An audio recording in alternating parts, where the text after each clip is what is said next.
So today we're going to be painting dismounted dragoons. These guys I actually really enjoyed. Very flamboyant uniforms, and I think the red and blue really go quite nicely together. If you haven't already, please like and subscribe so that you don't miss anything in the future. So we're starting off using magic blue from Game Color.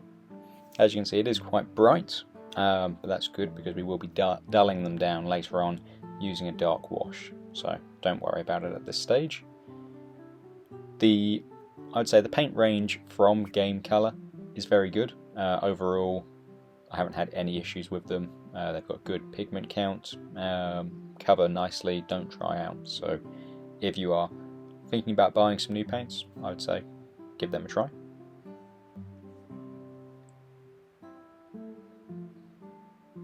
So I've always liked the idea of dragoons, troops sort of racing forwards, dismounting, firing some shots, remounting, moving on.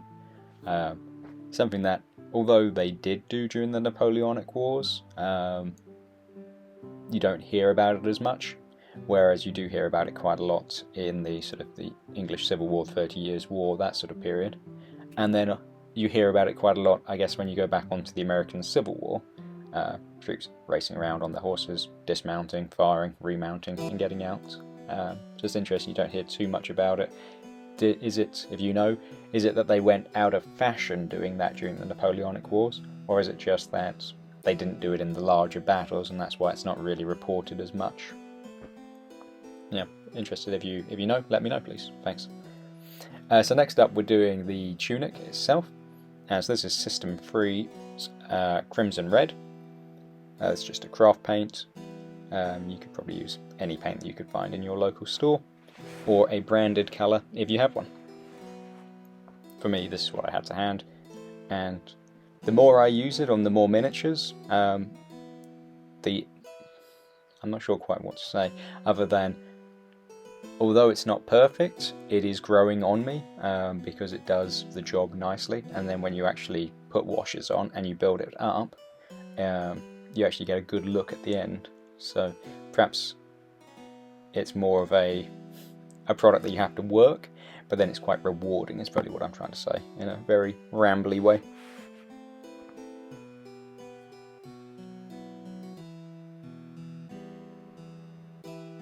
Yeah, the only thing with this that you do have to keep in mind is you do need to keep it moist, so either use your flow improver or water, otherwise it does get a bit gloopy.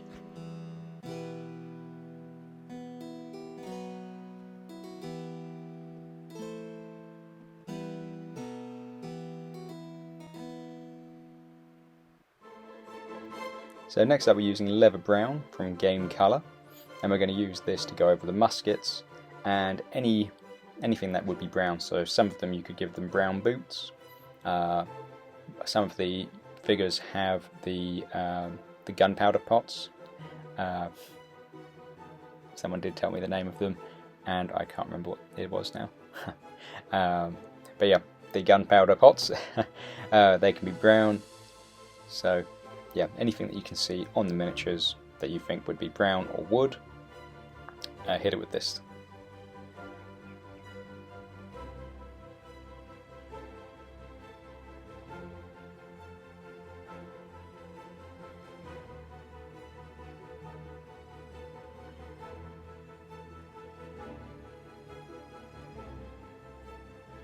The key is just take your time.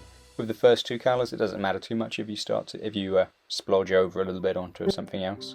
But as you move more into your more detailed pieces, just take your time, because you don't really want to now go with brown over the trousers or over the tunic and then have to renew that.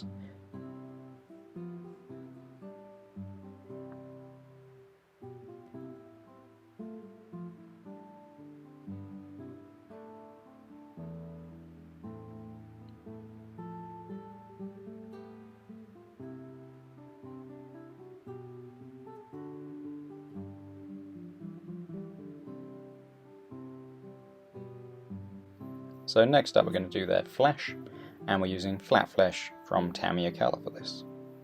It's a nice colour, especially once we put the wash on later. Comes out quite bright to start with, but as I said, once we dull it down using the wash, it gives you a very nice flesh tone. Probably a better flesh tone than mine. I look a bit pasty. But yeah, I do like the colour. Only drawback is it does dry out quite quickly, so you either need to work fast or apply an extra little bit of flow improver or water to your palette.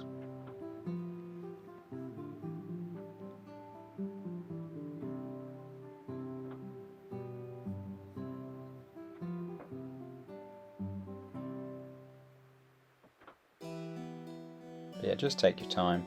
You don't want to get this onto the areas that you've already painted up, so use a nice fine detail brush and just pick out those areas.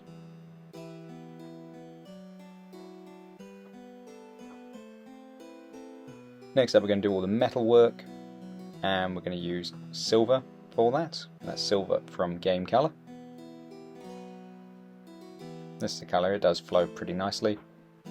Doesn't dry out too quickly, so it allows you to get a good covering without too many issues. It's probably one of my favourite metallic paints, so I swear by the stuff. It almost makes me want to do a Warhammer 40,000 Iron Warriors army, although I'm not going to, because that would just be too much of an issue.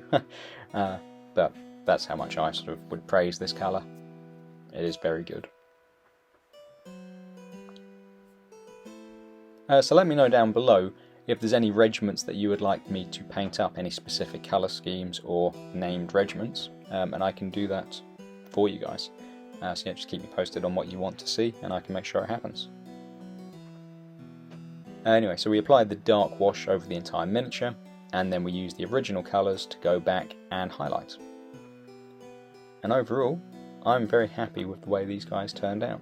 There is a good amount of detail on them. Yeah, good quality miniatures overall. Fun to paint. They're going to be fun to play with on the table. I hope you've enjoyed and got some tips out of this and ways to paint your miniatures. Like I said, please like, subscribe, leave some comments down below, and I'll see you next time. Thanks guys.